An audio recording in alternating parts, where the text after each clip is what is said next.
The matchup of the year, the event of the decade. The race between the tortoise and the hare takes place February 1st during the fourth quarter. Vote on Twitter using hashtag Team Tortoise or hashtag Team Hare with hashtag contest, and you could win your own Mercedes-Benz Big Race viewing party. Visit bigrace.com for complete rules. ESPN Radio. This is the Thundering Herd Podcast. It's the Herd on ESPN Radio, wherever you may be, however you may be listening. Thanks for making us part of your day. Live from Pasadena, CA. It is great to be here, brought to you by Progressive. All of our guests via the Subway Fresh Steak Hotline. Simulcast on ESPN. And you better believe we're talking major football today. Greg Cosell in 1 hour. Florida State, Oregon today, right here. And then tonight, Alabama and Ohio State. Now, I'm not one of those people that, I've always joked. I don't believe in the Yeti, ghosts. I'm not one of those guys. My wife's really into this whole, animal whispers and, Long Island mediums and stuff. I'm not really into that stuff. But I do think sometimes in life you get signs. You got to pay attention. You got to be observant. So this morning I had to get up at 3:15, shower to come here and do this live because I'm out in West Coast time. And so I got up, and as I was leaving, this Florida State-Oregon game, I've been back and forth. I can't, I think Oregon should win, but, man, 8-9 points. If I was a betting guy, I'd sure take Florida State. I'm not sure. Florida State hasn't lost in 2 years. Oregon's really good.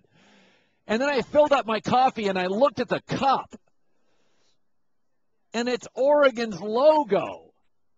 And I thought, all right, I'm all in on the Ducks. Come on, the man upstairs, he's sending me a sign. Come on. I didn't get Florida State's logo on my cup. I got Oregon's logo on my cup this morning. So sorry. I went a little sideways. I'm kind of listening to my wife's vibe there.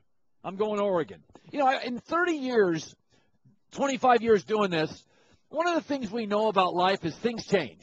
Okay, things ebb, they float. Relationships change, businesses change, climates change. We all know that, right? I'm not telling you anything you don't know. 25 years ago, boxing was bigger, but it was so mismanaged. Now the MMA is just as popular. 25 years ago, college basketball was every bit as big as the NBA, but now the one and done, it's just too transitional, hard to keep track. Baseball was more popular years ago, but the slower pace is a turnoff to a lot of young kids.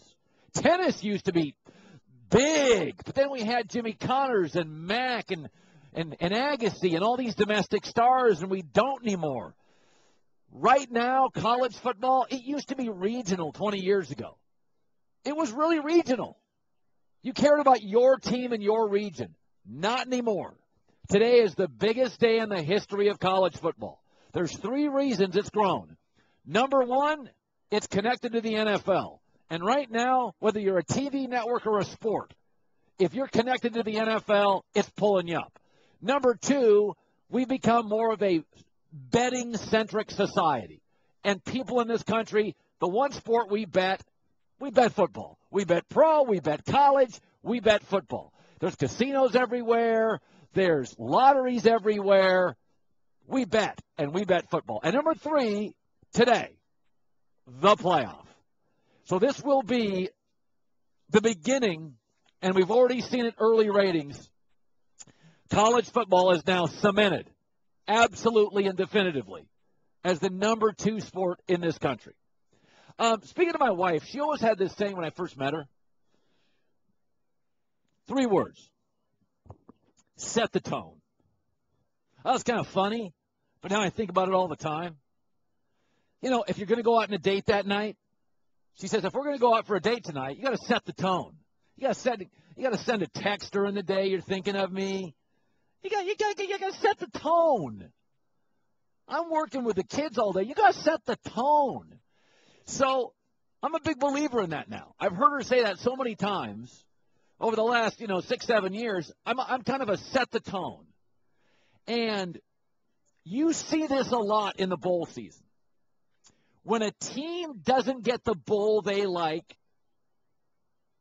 watch how they react. When Baylor didn't get into the 4, Bama, Oregon, Florida State, Ohio State, Baylor was disenfranchised. They were angry. This is outrage.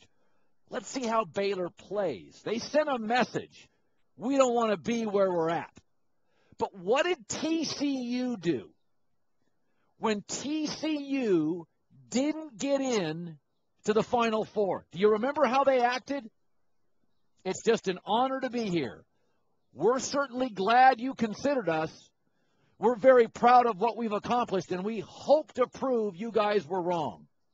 Did you watch TCU yesterday? Did you watch that team? They set the tone. They didn't whine. They didn't complain.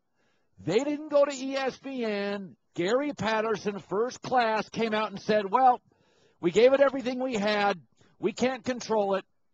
And the players heard it, and the program heard it. They set the tone and came out yesterday and played the best bowl game of anybody so far. I'm very interested to see how gripey, angry, disenfranchised Baylor plays against Michigan State. Because their tone was, this is a ripoff. We deserve better than this. I'm interested to see how they play. Colin, what do you think now, Colin? I got a lot of this yesterday. What do you think of TCU now, Colin? Now that they've destroyed Ole Miss. I think the same thing I thought before the game. Great coach, really good program, very good team, had a legitimate argument to be in the Final Four. I had them 5 after Ohio State, but wouldn't have lost any sleep if they were in. In fact, sort of figured they were going to get in until Ohio State beat Wisconsin 59-0, and I kind of felt like, okay, that was jaw-dropping. Nothing changed. TCU's a really good program with a terrific coach who could get a lot of different jobs, and they had a resounding, definitive win. Good. But I'm not going to go crazy. That doesn't condemn the committee. By the way, the Big 12 outside of TCU has been garbage in these bowls. You could argue it's fortified the committee's opinion, not condemned it. So nothing is – let's be very careful about the SEC is terrible this morning. Really? They got a winning record, 3 games left. I think they're favored in all of them. They win them, they'll be 7-3. Let's be careful about TCU deserves this, that. Folks, the surgery's still going on. There's blood and guts all over the table. We still have 2, 3 big games left, among others. And I thought Gary Patterson set the tone and deserves a lot of credit for how TCU played. Here he is after the big win yesterday. For us, it was more about what we were trying to get accomplished. We're trying to get accomplished in the season, playing the best football game we could as a TCU football team. And I don't know if we could play any better. Bingo. He deserves a ton of credit. Didn't gripe, didn't whine, lousy lot in life. Hey, gracious, thank you. It bled down to his team, and they deserved it and played great. But let's let this baby play out. Want more of the Herd? The Thundering Herd Podcast. Live in Pasadena, California, ESPN Radio, presented by Progressive. More independent agents sell it than any other brand. Progressive.com. Pasadena, California, Florida State and Oregon play at 5 Eastern or here 2 Pacific. If you've never been to California, get here. It was cold. A lot of you have referenced my gloves I'm wearing this morning. We flew into California. This morning it was 35 degrees out here. And when the sun comes up over the mountains, you get that like 10 minutes when the temperature drops. So I know I look a little bit like a mime this morning, but it is cold. It is cold this morning in California, in Southern California, which it rarely is.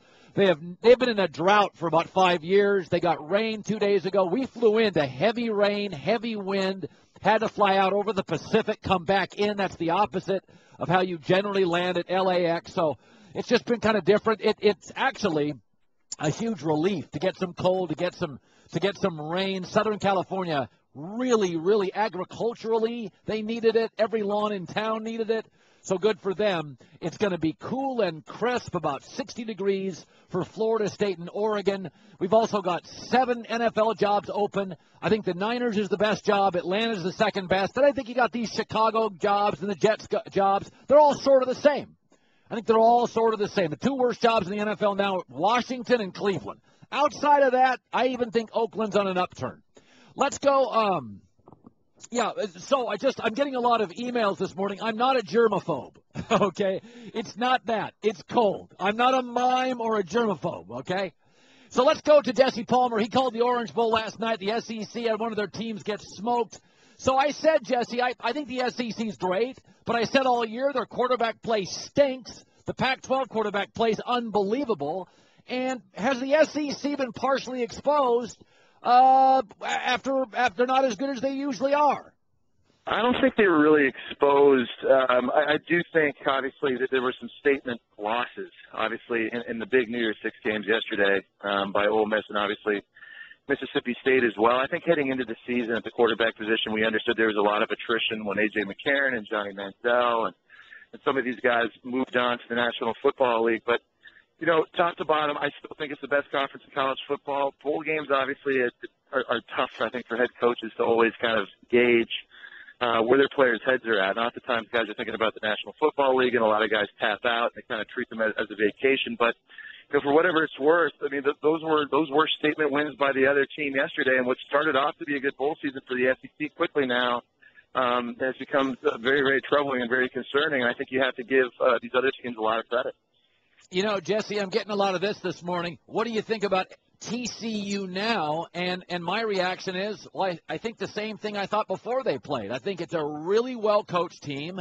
I think they had a legitimate argument to get into the 4. I mean, what do you make of what TCU did?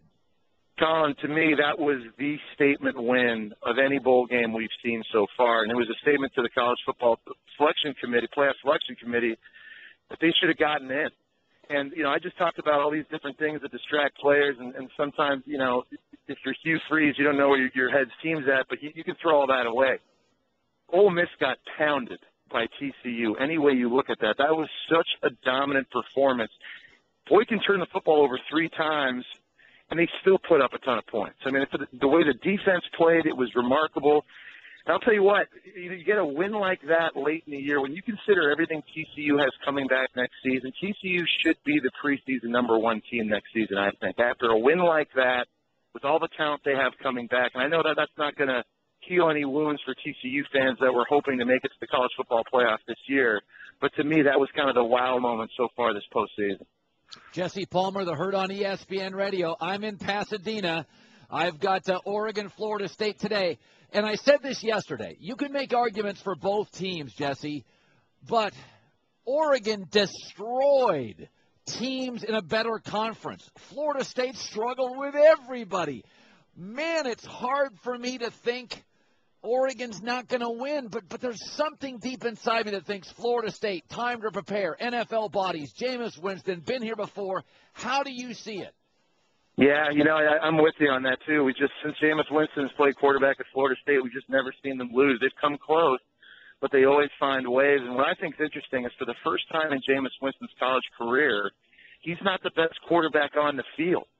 So I expect him to respond. This is kind of the team. They're kind of wearing the black hat going into this game. There are a lot of people cheering against them because they don't think they're as good as they don't think they're as good as they are because of all the close games they've had this year. But you know, I think a lot of pressure has been taken off of Jameis Winston late in the season on the offensive line for Florida State. When they moved their left tackle, Cameron Ervin, to center, they've become a different offense. Dalvin Cook, the true freshman running back, has been very, very good late in the season. They've had more balance.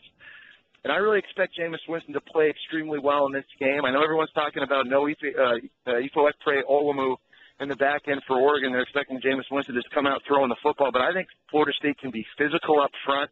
And I think Jameis Winston's going to rise to the occasion. I expect him to win this quarterback duel with Marcus Mariota tonight. Wow. It's the Herd on ESPN Radio in Pasadena. Then it's Alabama, Ohio State. Listen, if Alabama goes down, SEC fans may just want to go hide for the next 6 months. I don't think Urban quite has the team yet. Next year, maybe. I just don't think Ohio State's ready quite yet. Do you?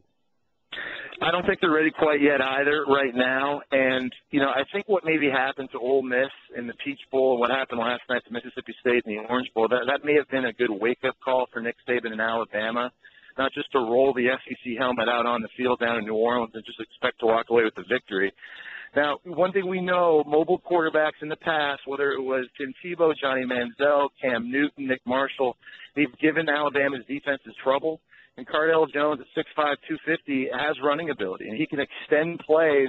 He's got a big-time arm, and we know that Alabama's secondary in the last 3 games of the regular season, they gave up explosive plays in the passing game. That was a big reason why they lost to Ole Miss earlier in the year. It was their Achilles heel a season ago. But Alabama's defense, to me, Colin, is just a little bit different this season. It's dominant, but I think they have a better combination of run stuffers and pass rushers in the front seven than they've ever had under Nick Saban at Alabama. And I think that's going to demonstrate itself tonight. I think Alabama is going to be too much, and I expect them to be extremely motivated. Well, this is going to be, to me, as big a day in the history of college football as I recall. America will be watching the playoff, which begins in earnest this afternoon. Absolute pleasure, Jesse, and continued success, buddy. Thanks, buddy. Must-watch television. Get in front of a TV set and get weird, Colin. Jesse Palmer. All right, a strange thing happened to me yesterday. I went to a Clippers-Knicks game, and all-time weird moment. Greg Cosell, top of the hour, breaking down those NFL playoff games, too. We got a great show today. How lucky are we to be here today? And in the epicenter of American sports, and I'm here today blabbing about it. What a day. It's the Herd on ESPN Radio. You're in the Herd, the Thundering Herd podcast. Welcome back, Pasadena, California. Yes, it's cold. I know a lot of people are shocked, but I've been at ESPN for about 10 years. There was a wild rainstorm at a Super Bowl in Miami for about a half hour that knocked us off the air. I have been in some cold weather, but generally speaking, we know when it's coming. And therefore, we prepare for it. In California, we don't have a big tent to hide. So it's cold. But you know what? I'm lucky. I got blankets and gloves. A lot of people working behind the scenes don't have that stuff. So quit complaining, radio TV boy. I'm at the epicenter of college football today. It's all good. I do not party on New Year's Eve. I've done it once. I'm 50 years old. I've done it one time. And I lived in Vegas for 7 years. But my mom, my late mother, lost somebody very close to her in life. And I always thought she was sort of a little bit overprotective. And so she used to always kind of embed this in my mind. Don't go out on New Year's Eve. I remember her calling me, don't go out, drinkers, drivers, don't go out. So I was just, you listen to mom, right? So I've just never been a big go out. And I'm lucky, too, because of my job, I can party on a Tuesday and have. I don't have that kind of job where I can only party on certain nights. So I try to party on Tuesdays, not as much the night everybody else parties on. So I've never partied except once in Vegas. And, I partied one time. In fact, true story. I've always said I like to drink so much I never drink too much because I don't want to get to a point where I have to stop. So I like to drink so much that I never drink too much. The last time I drank too much was on New Year's Eve in Vegas. That's the only time I partied.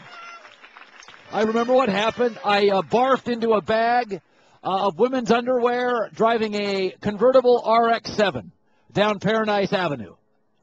Yeah, I was with a friend, had too much to drink, got into the driver's side, said, I feel really sick. And she said, well, do you want me to stop the car? I looked back and there was a Nordstrom's bag. I grabbed it and hurled into it. And she said, I just bought 15 pairs of underwear. I really appreciate that. I said, that is a you problem. My stomach is leaving right now.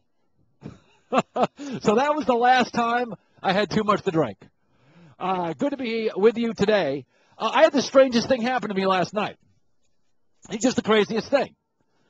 And, obviously, if you work at a big company like ESPN and you broadcast, some people recognize you. Phil Jackson gave me a dirty look last night. Yeah, he did. Jeannie Buss doesn't even look me in the eye anymore. Yeah. So I was at the Clippers-Knicks game. And I started by ESPN has a suite, so I went to the suite, but I hate being at suites. You're way up. You can't see the action. So I texted one of my bosses, and he goes, "Oh, I'm in row 2. Come down." So I went down to row 2. He had an extra seat. There was a bunch of empty seats. And then I just got lucky. Somebody courtside was a fan of the show, had really cool kids. And then he's like, "Hey, why don't you take my seat?" The dad said that. And he goes, "You take my seat and sit with my kids if you'll talk to them." And I'm like, "Sure." And we talked Knicks and sports, and it was great, right? So during the game, and it wasn't very close. The Clippers were a lot better than the Knicks. We all know that. So during the game, this is the strangest thing that's ever happened. During an NBA game, especially like a regular season game that's not that close, the players are sort of looking around. I was hoping that Chris Paul would make eye contact with me, and I'd be like, "Yo, brah, it's your man." That never happened. But during the game, Clippers forward Spencer Hawes, he was a top 10 pick a few years ago, right? In the middle of the game, he's sitting over on the right side in the corner. I'm front row. He makes eye contact with me. I'm not making this up. And goes, "Grayland." Grayland. That's my hometown. There's 80 people there. He goes, "Grayland. You're from Grayland." The game's going on. He grabs the ball, shoots a 3. Boom, goes down. Comes back the other time. Says, "Yeah, Grayland. My parents used to take me there as a kid." I'm like, I am talking to an NBA player during the game. He grabbed the ball, made a move, went to the basket, scored again. He stopped talking to me, missed his next 2 shots. So the moral of the story is have a conversation with me during an NBA game. Strangest thing, first of all, nobody's ever come up to me in 50 years of living and said, "Grayland." I grew up in a tiny, tiny clam-digging town on the coast of Washington State. And in the middle of a game, an NBA guy who is from Seattle, he went to Seattle Prep, "Grayland. Yeah, my parents used to take me there." Swish. Is that crazy or what? Great in the middle story. Of the game. Compelling and rich. I'm sorry, I had to tell that story. I thought it was fascinating. Oh, maybe not as fascinating as I thought. Maybe the barfing in a bag of underwear was better. All right, Greg Cosell is right around the corner. Geico presents Strange Saving Stories. Astronomers detected an interstellar transmission. It stated, "Geico, 15 minutes could save you 15% or more." The implications were staggering. Was the cosmos telling us we could all save hundreds on car insurance with Geico? Or did their radar merely pick up a signal from the nearby Rufus and Clyde's morning show? We may never know. Geico. 15 minutes could save you 15% or more on car insurance. Greg Cosell, 30 years working NFL films, is joining us in the herd on ESPN Radio. Let's start with a high-profile game, the Sunday night game, Detroit at Dallas. Greg, Ndamukong Suh gets reinstated. On film, Greg, that's what you do. Is that a major impact? Him being reinstated, is it the difference in the game, perhaps? Well, I don't know if it's a difference in the game. There's 2 critical elements to this game, Colin. One is the run defense of the Lions. They led the NFL in run defense. The Cowboys are a run-driven team.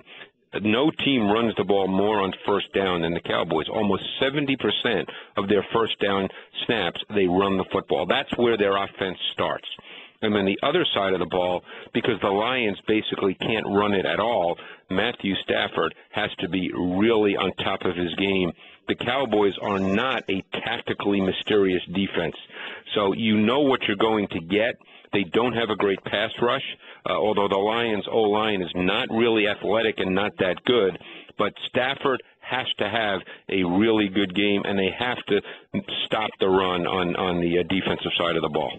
You know, it's really interesting because I never listened to it in those terms. What you're saying is Detroit can't run the football, and all year long I was sort of mystified why Detroit has all these great players offensively and doesn't put up points. What you're saying is they're kind of a one-dimensional offense.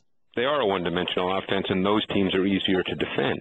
And I don't think people think of it in those terms. I mean, Stafford can make great throws. He's one of those kinds of quarterbacks that can make great throws.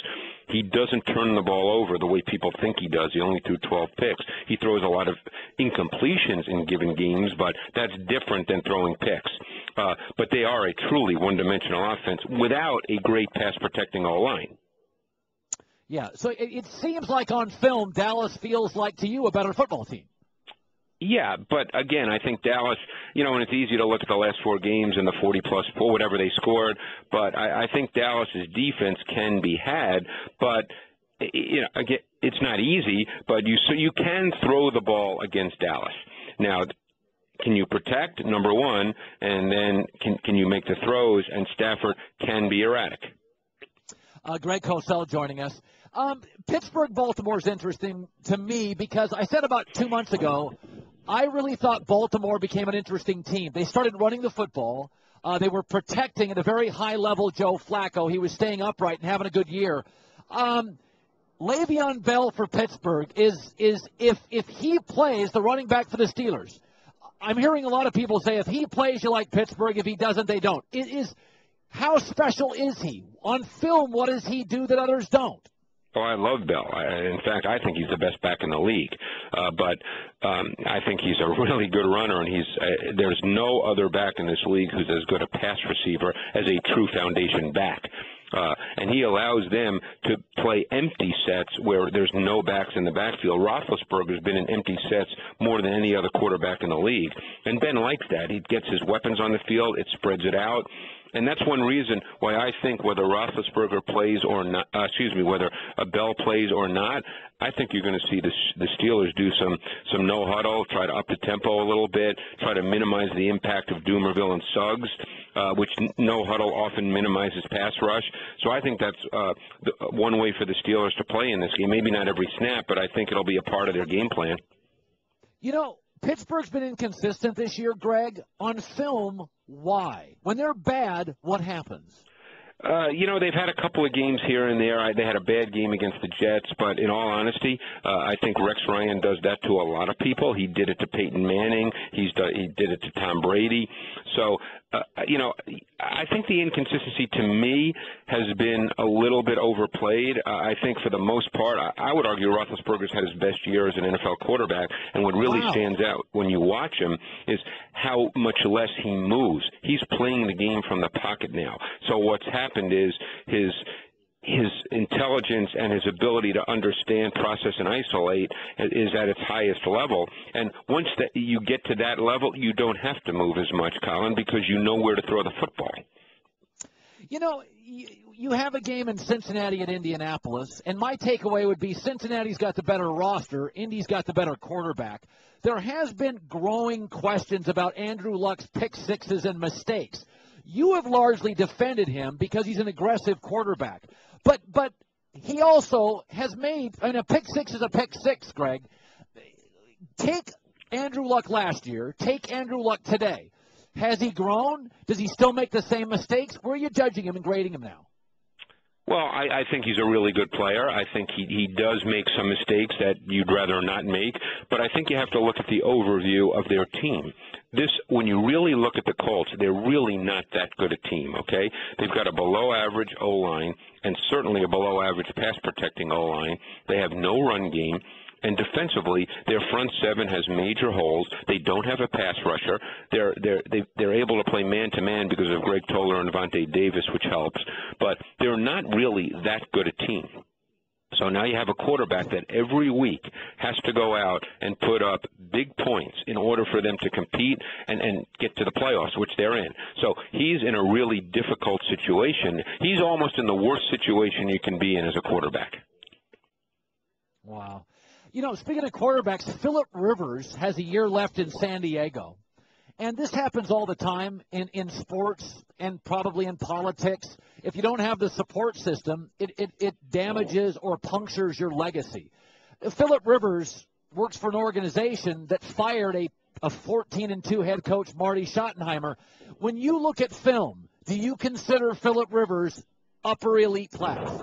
Yeah, I do. And you know, the problem we have in this league, and talking about things every week as we all do, is that we make these judgments week to week. The week before, when he came back against San Francisco, all I heard was how great Phillip Rivers is, and then this week, obviously, he did not have a great game. I thought they couldn't protect at all, and obviously, he is a quarterback that needs some level of protection. He's so good in the pocket, even without great protection, but it just becomes cumulative when there's really poor protection. But yes, I absolutely view Phillip Rivers as a high-level NFL quarterback, and to me, that's not even a debate. You know, Greg, one of the things you've talked about, and we've used, Greg Cosell joining us, 30 years NFL films. We consider him our meat sandwich of NFL every week. That you, and I've talked to a lot of people, and they bring your name up on the Russell Wilson situation, where I said yesterday on the show, in life, often the outlier finds you. You don't find the outlier. And Russell Wilson, to me, is so hard to define that I think a lot of teams look at Russell Wilson and think, we're going to go find a Russell Wilson. And you have done the best job, I think, of any analyst we have of talking about Russell Wilson, because I think there's a sense now the Seahawks are the best team again in the NFL. But nobody can quite get their arms around Russell Wilson. 5'11", not great in the pocket. At the end of this year, when you look at Russell Wilson, is he one of the hardest guys you've ever had to look at and judge and critique on film? Well, I think their offense is, because every week I watch them and I try to come up with a thesis statement as to what their offense is, and it's very difficult. And we have that conversation here on the Matchup Show every single week as we prepare, because they don't really have a passing game that's consistent or rhythmic. Many of their pass plays come off the random improvisational plays, and there's no argument that Russell Wilson is the best in the league at that. They've got a strong run game, of which he's clearly a part, and that stresses defenses, but there's no rhythm to their pass game whatsoever. Now, this is a larger discussion, and I know time's a factor, but this is a larger discussion about the so-called movement dual-threat quarterback and about how those quarterbacks tend not to be consistent and efficient from the pocket. So how do you compensate for that? You must compensate with other areas of your team. The Seahawks have a great defense. Why is Carolina in the playoffs now? Because over the last 8 weeks, their defense has been the second best in the NFC behind Seattle. So you must compensate for the fact that you don't have a rhythmic, consistent week-to-week pass game with other areas of your team. San Francisco is going to be in that same situation, which is why I'm fascinated by who will be the head coach / offensive coordinator in San Francisco. Yeah. I'm live in Pasadena, California. By the way, you can't see this, Greg, but I may be under government surveillance. A B-2 stealth bomber has been flying over my head for 5 minutes, and next week I may have you break down stealth. If you've never seen one fly, folks, they are fascinating. It's like a spatula has been flying over my head for 5 minutes. Okay, here we go, Greg. The one play that you looked at over and over this week, my audience on ESPN, gets to watch you break it down. Fire away. Well, I just mentioned Carolina, and what have they done? They've taken the Seattle approach. They've gone with Newton in the gun, with all these multiple run game option elements, quarterback power, all kinds of things, sometimes within the same play, because this is the best way to maximize Cam Newton since he's not a consistent week-to-week thrower. And I was fascinated by this play. And if you watch this play, you're going to see 3 different things going on all in the same play. First of all, you're going to see Newton in the gun, and he's going to fake an inside zone handoff to the back. Okay, so there's an inside zone element. But at the same time he's faking to Tolbert, you're going to see the left guard pull. So there's a quarterback power element to this as well, and it looks like Newton might run quarterback power.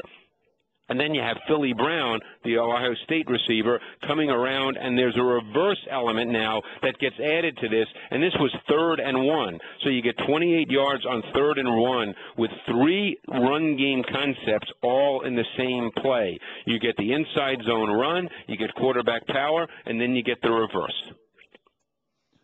Greg Cosell, 30 years, NFL films, absolute pleasure, Greg. Happy holidays and Happy New Year to you. Same to you, Colin. I hope I get to see you at some point. Well, why don't you stop by the Juggernaut in Bristol, Connecticut? It's charming in the winter. Well, maybe we'll do the Super Bowl. I assume you'll be there. Yes, I will. I will make a point of, well, let's grab lunch at the Super Bowl. I would love to do that. Great. Greg Cosell. Thank you, sir. All right, Colin, thanks. You bet. Good dude, and I really think he pays off for you and me. We get smarter. I'm not kidding you. There's a stealth overhead. We are under government surveillance. Ever since I've had the president on, there's been a lot of eyeballs on this show. Either that or the TCU fans have a huge budget. Want more of the herd? The Thundering Herd Podcast. As many of you know, it's if you've never listened to the show and this is the first day listening to the show, it's great to have you in. Many of the people have heard the show before. They know my backstory. I grew up in the Pacific Northwest, traveled all over the country to do this for a living. I've been lucky enough to live in all four corners of the country. I live down in Florida. I now live in the Northeast. I grew up in the Pacific Northwest. I lived in Vegas for years. And so I'm lucky. I've had some cool experiences. My heart in this Oregon-Florida State game is with Oregon. I'd like to see them get to a national championship. I think they're the better team than Florida State. I don't think they have more NFL players, but I think they've been more consistent. I think the Pac-12 is better than the ACC, although the ACC had a very good year and was the best it's been in a decade. So let's not just, crap on the ACC. They're getting better in football. They really are and deserve credit. But I think the Pac-12 has been top to bottom the deepest conference in college football this year. The quarterback play is great. The SEC quarterback play has been lousy all year. They still have more NFL people on rosters. It's a tremendous conference. I'm not excusing the SEC for yesterday. They had a bad day. I'm saying let's not make a referendum on a day that both Mississippi schools got boxed. Georgia Tech's a really good football team. TCU's a really good football team. There's no dishonor in losing to TCU or Georgia Tech. Georgia Tech had a chance to beat Florida State. So let's slow down. And I think the SEC is going to end up 7-3 or 6-4 in their bowls, and that's pretty good. But I do think this year, because the quarterback play, the Pac-12, where we're at right now, Pac-12 country, it was the best conference. Top to bottom, if you watch the bowls, it looks like the Pac-12 is really special this year. But they've got 4 or 5 games left, and let's watch how those come out. Something that kind of makes me sad, and I've said this. You gotta celebrate stuff while it's great in life. I just read a study the other day from a firm in Great Britain. The world is the healthiest it's ever been. It's the richest it's ever been. If I told you you're going to end up healthy and rich, what else is there? Well, I mean, there's some things, but healthy is the most important thing. I mean, if I said to you, you're going to have a healthy life, so are your kids, I'd take that right now. I mean, but honestly, if you told me, I guarantee you and your family will have great health, most important thing. My mom used to be a nurse. She said, I've grown up watching people in chronic pain. You have your health, you have everything. You can function day to day without pain. And then if I threw on top, yeah, you're going to be rich. That means you're going to be able to get great health care. You're going to be able to educate your kids. You're going to have some financial mobility. Come on, those are important things. We're the healthiest and richest we've ever been. And people complain about everything. You watch the media, nobody's happy. Gripe, gripe, gripe. Whine, whine, whine. Complain, complain, complain. So, yeah, I know it's sad, right? It's bumming me out. And then you have this social media where everybody's trolling and angry and biting. Oh, come on. Enjoy the day.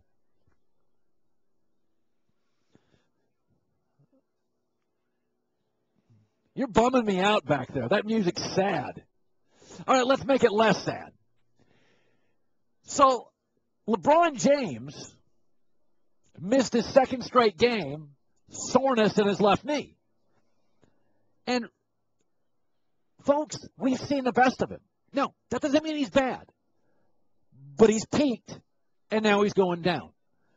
And you know what we did for most of his career? Snipe, snipe, snipe, pick, pick, pick, snipe, complain, complain, complain. He was maybe the greatest athlete I've ever seen play the game. He's back 9 now. He's made the turn. He's back 9. He's 11th hole, maybe 12th. Now, Kobe's on the 17th. Melo's on the 15th. I watched Melo last night, bad knee. He's on the 14th or 15th hole. LeBron's only on the 11th or 12th, but he's about 3 years away from using a cart. So you only get these superstars in their prime for about 7 years. I mean, Kobe hasn't played real lockdown defense in 6-7 years. He played it like years 3 through years 9. He was a great defensive player. Michael Jordan's last 4 years, they weren't the best. He wasn't elevating. LeBron is done, and I noticed it 2 years ago. He's done chasing players down the floor and blocking the shot off the backboard. He gave us about 9 years of that. That's done. Remember when Bill Simmons came on my show earlier this year and said this? That subplot's still going. He's playing below the rim. There's no question. Physically and athletically, he does not look like the same guy. He just doesn't. And I don't know if he's waiting until later this season to turn it on, but I know what I'm watching. He's settling for layups. He's just not the same. LeBron James said, quote, "It's hurt all year. I've been playing with it. It goes away and it comes back." So when you get these great players, enjoy them. Embrace them. Put your arms around them. You don't get them for a very long time. You're in the Herd, the Thundering Herd podcast. The biggest whiff of 2014, it was not me with Michigan. Economists last January said crude oil would end the year at $94 a barrel. The final close was 53. You know, I find it funny in the world. One of the reasons I've kind of signed off Twitter, I mean, I'll post, but I'm off it, is that, you know, everybody is such an expert the minute after games end. And one of the things I found years ago is whenever games would end, I'd come into work every day, and people, like at 1 in the morning or 10:45, as soon as the games would end, would all be experts. It's all unscientific, folks. Bill Belichick has whiffed on 7 college receivers to the NFL. If you live in a world where you're afraid to make mistakes, you're not going to reach your potential. Take big risks. You either succeed or you fail, but if you fail, at least you're learning something. So I don't live in this world of, what do you think about TCU this morning? The same thing I thought 2 days ago. Really good football team, excellent coach. I think the exact same thing. But what if Ohio State beats Bama? Then what are you going to think if you're a TCU fan? You certainly didn't deserve to be in more than Florida State, Bama, or Oregon. So just take a deep breath. You played in a lousy conference. The Big 12 has been embarrassing mostly in these bowl games. You were the best team in that conference, which I said I liked you more than Baylor. But I'm not going to go crazy. I mean, yesterday was more of what you do. You score a lot. One of the reasons I like TCU more than Baylor, I said they play better defense. They did yesterday. But, Colin, what about the SEC? What about it? If they win 2 of their last 3 games, they went, 7-3, 6-4 in bowls? I didn't think they were as good this year as previous years. I'm not going to have any strong referendum based on a couple of bowl games. I just don't live my life. If I have a stock that goes into the tank and I own 80, I'm not going to overreact to the 2 or 3 that were bad last year. Take a deep breath. You know, I said earlier, people are just overreacting now because there's so much expansive media. New York City finished the year with the fewest murders since 1963. But you would think, watching the news, it's a war zone in New York City. It was the most murder-free year as of this morning since 1963. Take a deep breath. Life's good. Most are healthy. Our economy, despite what you read, is in good shape. Yeah, we got big debt. We always do. You've got debt. You're still eating dinner tonight. We've all got debt. Danny Kanell, top of the next hour to blast SEC fans. Oh, he's in a good mood today. You know, I'll tell you, Doug Marrone is available. He quit the Buffalo Bills yesterday. If I was the New York Jets, I'd go hire him. I really would. I think he did a great job at Syracuse. His last game there, they blew out a more talented West Virginia team. He went to Buffalo and had the most wins, 9-7, that they have had in over a decade. And he had the guts to quit on a new ownership group he didn't trust. I think he's cerebral and organized. 2 things I doubt with Rex Ryan. But in New York, whoa, if Rex, they always want to blame the roster in New York.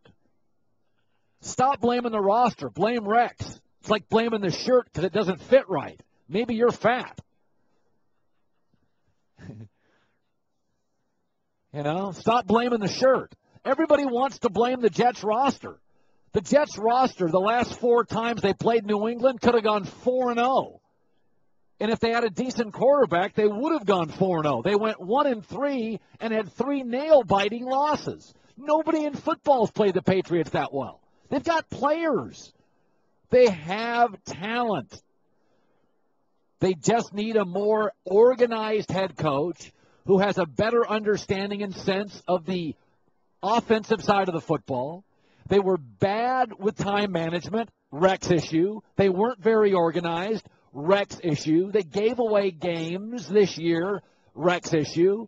And the quarterbacks all get worse, Rex issue. I mean, this idea, let's hire Rex here and there. Why? The team got progressively worse. Offensively, they massively underachieved. They got players. They have capable tight ends, capable wide receivers, capable backs, a better-than-average offensive line. They're not good at quarterbacks. So go get one and get a coach who can elevate him. But you're blaming the shirt. Blame the coach. That's why the fit's wrong. Boy, Danny Kanell is going to go crazy because he's been banging on the SEC all year. He's going to go. He's going to go crazy. I was watching that Knicks-Clippers game last night. Man, I was sitting next to a couple of Knicks fans from Brooklyn who had come out for some sunny weather. Ironically, they didn't get it out here. And, they were saying, how close do you think we are? And I said, one of my real complaints about the NBA, and I told David Stern this on the show, they make it hard to dig yourself out of a hole. They make trades very difficult. If you make a bad deal or a bad draft pick in the NBA, it'll set you back for years. I don't like that. I don't like that. You should be able to move Amari Stoudemire if you make a bad deal, and the NBA doesn't allow that. And I think teams get into holes. I think the Knicks' future is bleak. I think the NBA should be less restrictive because I think talent accumulation is inexact and people make big mistakes. Movie execs make bombs. Doesn't mean they're bad execs. Colin Cowherd. The Thundering Herd Podcast. I said earlier today overhead, stealth bombers were flying overhead. And the best college football game I've ever seen, USC-Texas, was played here about a decade ago. And I never forget, after the anthem, stealth bombers flew overhead. And it's interesting, years and years ago, 20 years ago, 25 years ago, when I got out of college, I lived in Vegas. And for several years in Las Vegas, there's an area known as Area 51. And Area 51 is sort of a research and development area for our government. And that's going to bring out the kooky madooky nut jobs and wackadoos, and they think aliens are out there. And it really is research development, and they test a lot of things out in the middle of the desert. They don't lay it close, very little surveillance allowed, and that creates speculation and guesswork. And, in the world we live in now, there's a lot of bored people. So about 25 years ago, there were an increased number of sightings in the desert. And I remember it well because I worked at the NBC affiliate. Dan Burns was the reporter. And we would get a lot of calls, more than usual, and it wasn't just from the wackadoos. It was from, normal people saying, there's weird lights here and there. And then it was about 2 years later or a year later that the stealth arrived and word had come down they had been testing it at Area 51. And I remember the story Dan Burns, who I haven't seen in 20 years, did on that.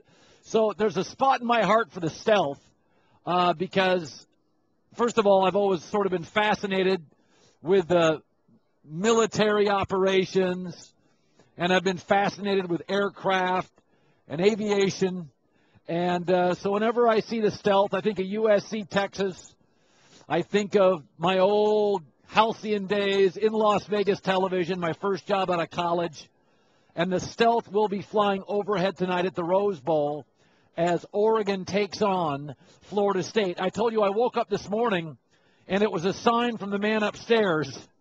My cup at my hotel looks like Oregon's logo. So I was on the fence with this game, but I'm going Ducks after seeing this cup this morning. I mean, come on. That's a sign, right? That's an omen. Sometimes, come on. That's Oregon's logo. I'm taking the Ducks tonight. The man upstairs, I mean, one of my bosses, like on a higher floor, not God. Is that like part of your stand-up act? Yeah, maybe it is. All right, Danny Kanell. Danny. Former Florida State quarterback, now an ESPN analyst, and whenever the opportunity strikes, an SEC antagonist. You watched the SEC go into the tank yesterday, Danny. It feels pretty good for you, doesn't it? Colin, it might have been the most fun I've had on a sober New Year's Eve in quite some time. There was no alcohol involved, but I was thoroughly entertained on the flight that I was taking back. We got the Fiesta Bowl yesterday, but I would say even I was surprised at the way things unfolded. I mean, starting with Ole Miss, getting just absolutely beat down by TCU. And you could see signs of it potentially happening with TCU, something to play for, a chip on their shoulder.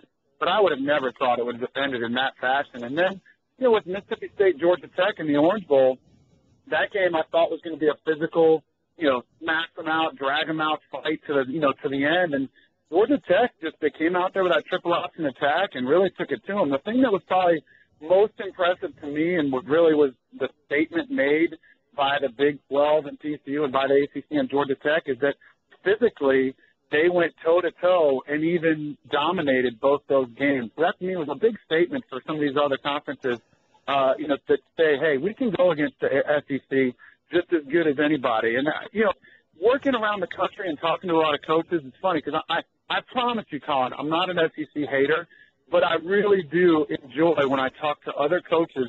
They get very frustrated because they feel like the SEC gets a pass when you look at their in-conference schedule, where if you get a loss against a conference opponent, it doesn't hurt you as much as it would, say, in the ACC or the Big 12 or the Big 10. So it's a big one where a lot of the country right now outside of the SEC is feeling pretty good right now.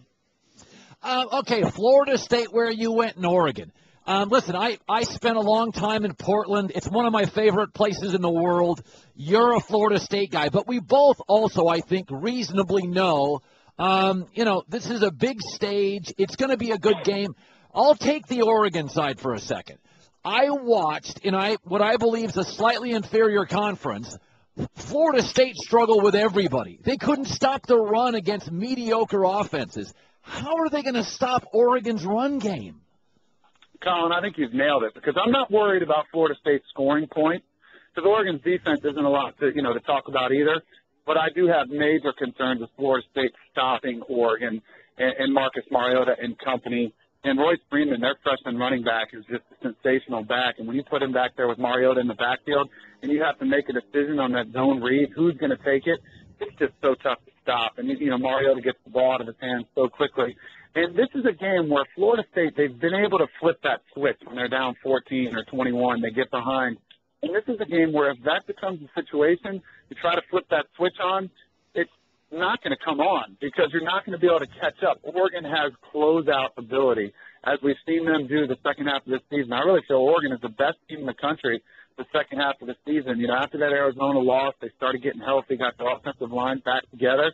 And I do feel like they'll come out on top of this game. But I think it'll be entertaining.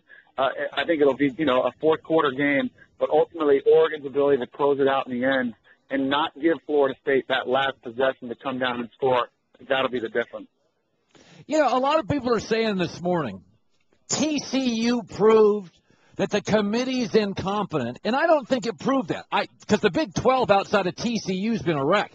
What I think it proved is that TCU was a really good team. I always thought, you and I both, I think, liked them more than Baylor. But what it really proved is it's hard. There was about 6 teams. It's imperfect. It's unscientific. I don't feel bad for TCU this morning. I'm very happy for TCU. But did you feel with TCU's win yesterday, it condemned the committee? No, not at all. I work with Reese Davis on the Tuesday night show, and he said several times throughout the year, because I was getting fired up saying, hey, the committee's got it wrong. They've got it wrong with these 4 teams.